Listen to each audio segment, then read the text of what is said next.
Hey, welcome back to a brand new episode of 101 Second Reviews. Today I'm going to be talking about this.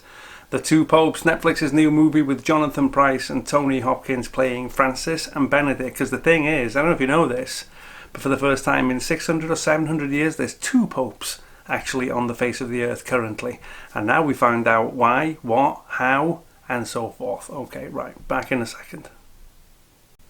Okay, right, we've reached that time of the year. Now it's time to talk about two popes, and we've reached that time of the year. It's Oscar bait time, it's award ceremony time, but you also, in amidst all that kind of like that pandering and so forth, you do get down to the nitty gritty, to the films that really have that something extra, and that's what we have here.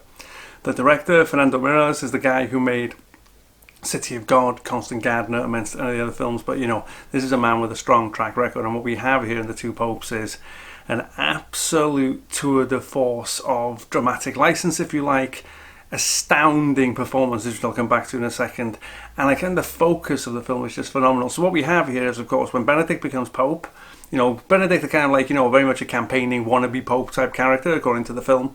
And then, of course, he decides he doesn't hear the voice of God anymore. He wants to step aside, and very much the urge is for a reformer, and that is Jorge Bergoglio, which, of course, becomes Pope Francis.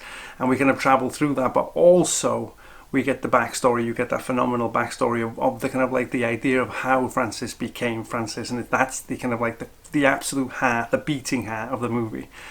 What can you say? I mean, it's kind of fascinating, it's funny, it's dramatic, it's kind of meaningful. I'm not Catholic in any way, and yet I was drawn in by it. The kind of recreation of the Sistine is just absolutely kind of mind-blowing, something people are still talking about now. And on top of all this and that amazing direction, you have these two performances by Jonathan Pryce and Anthony Hopkins, which are so utterly spectacular, it's hard to put it into words. I assume both of them appreciate how lucky they are to get these roles. The roles of a lifetime at this part in their career, but it's worth it just for those two.